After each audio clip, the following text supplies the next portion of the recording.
My name is Stephanie Hall. For the last 2.5 years, I woke up at a property. I was renting a room owned by Carolyn Ham, who identified herself as a scientist of Scientology, which I knew nothing about. There were access points into my space.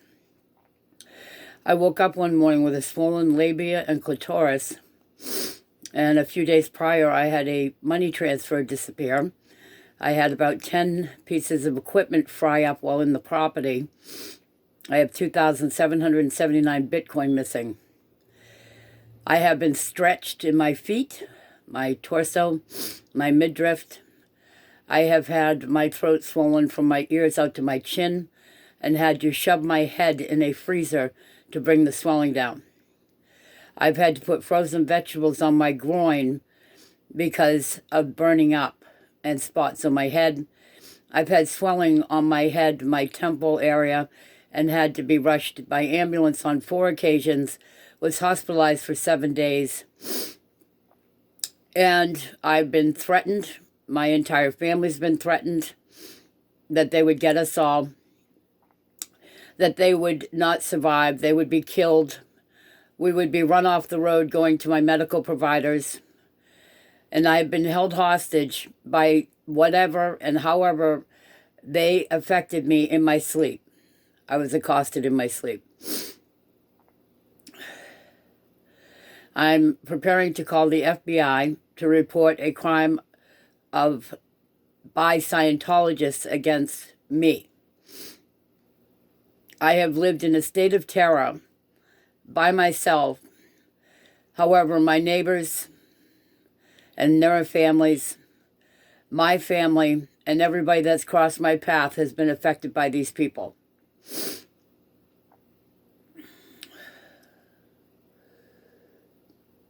They have zapped me so severely that I woke up yesterday morning with the symptoms and appearing to have had a brain injury. And I'm making this video so that you can get a jump start on what's happened to me. This is about 2.5 years ago.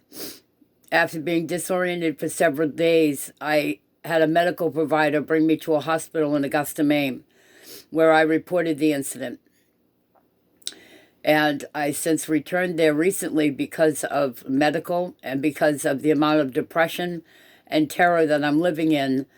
My life has been turned upside down. They're listening to me right now. They're hearing this video that I'm making, and they are in the state of Maine. This is a kidnapping.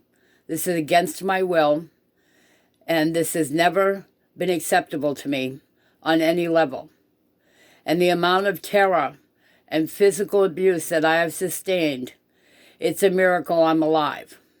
They have tied my stomach in knots. They have choked me, literally. There were statements made last night that they want to see what it's like when I can't breathe again. That if I say a word, right now they're threatening me, then I won't make it to the hospital. The ambulance won't make it here. My cat will be dead. What they do to me, they do to my cat. What they do to my cat, they do to me. Nuntuck, my cat, has been under medical treatment since this happened. We are prepared to go to the 9th visit. Last night I had to help feed the fecal down my cat's anal canal because they were forcing the inside of the animal to the exterior.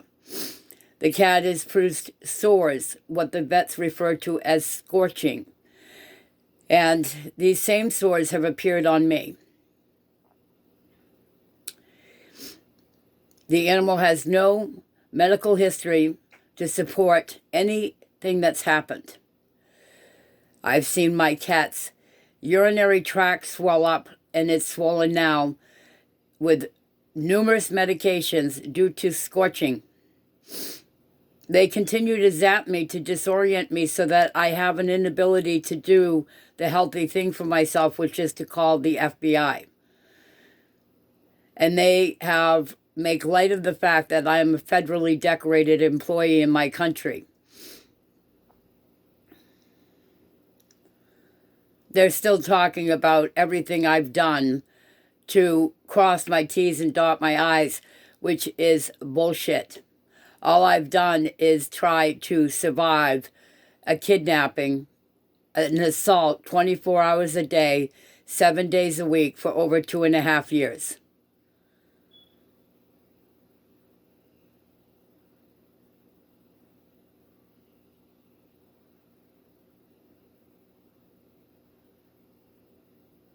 They also think the zapping that they do, that nobody else can figure it out, and that I'll never be free of them, and that everybody's going to die if this goes any further. They've threatened the safety of my family. They've had them stabbed, their faces blown off. I have been stabbed on the inside while my nephew was walking towards me. I was told, "Specimen, don't move. This is an intricate procedure. If you do, you'll die." And I came out of it urinating down my leg. I believe I woke up in a state of trauma because I couldn't breathe, and I passed out due to the fact that my airway was obstructed. I do not know how much time passed before I was able to stand up, run to my freezer, and put frozen vegetables on my head and my throat. That is one of the 4 times I was taken out by ambulance. The last time I was taken out by ambulance, I reported to 911 that I believe I am a victim of Scientology abuse, that I went to sleep. I woke up with a swollen labia and clitoris. I may have redness to the body. I was disoriented for several days, maybe a week. And then I asked a medical provider who checked on me to take me to the hospital here in Augusta, Maine, so I could be close to family and to reach out. I went back to the property twice after releasing from the hospital and told them that they made a mistake. This is another indication of the fact that it made no sense that I went back there and tried to have a rational conversation with someone to stop whatever they had done to me, because I still had no idea. I believed it had to do with my missing money, which is substantial.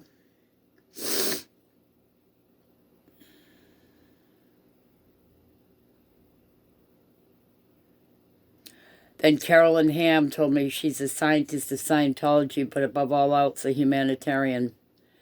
And I said, "Can you give me a ride home?"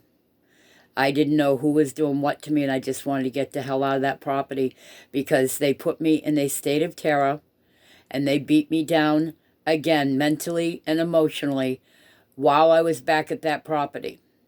I packed my things. I had a medical provider take some of my things. And in the interim, I was robbed. I hid in a shower on the 2nd floor while people were terrorizing the property down below me.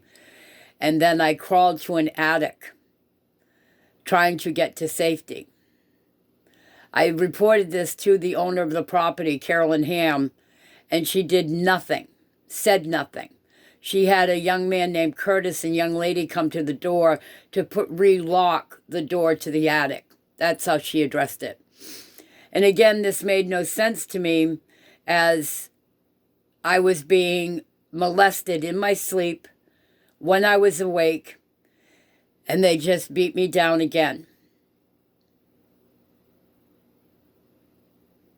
Carolyn Ham knows where my family lives.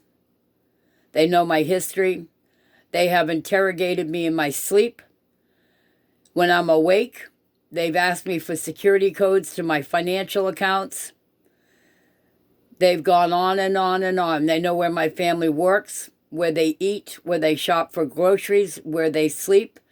There's been some animals that have passed away, and they've intimated that they had something to do with it. Whether this is just to keep me in a state of terror, I do not know.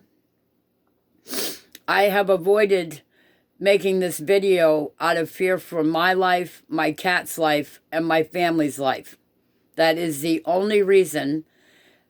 No, it's not. The other reason is because they have been mentally beating me again, zapping me, vibrating me so hard with their zapping, I bounced off my furniture in my bed. When I was in the ER by one ambulance, the doctor just kept putting his hand on the bed. I don't know what he was feeling, but I suspect it's the same thing that I'm feeling. I've had people witness the sound that's coming off from my direction, the zapping, the high-pitched power line sound. They're all running around saying, "Oh my God," and talking. I told a private investigator over 2 years ago that I was hearing something as if it was coming through digital equipment. He returned to the place we were having breakfast to see who a man was with a computer near us. This has been reported to people throughout, and the measures I've taken are the best that I could do considering under the terror that I've been under. I know nothing about Scientology. I never have.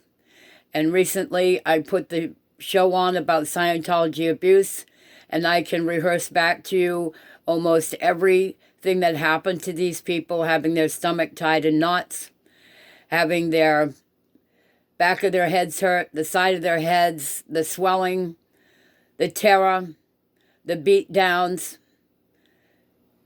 I have survived it all. Today is May 13th. My name is Stephanie Hall. I am reporting a case of Scientology abuse.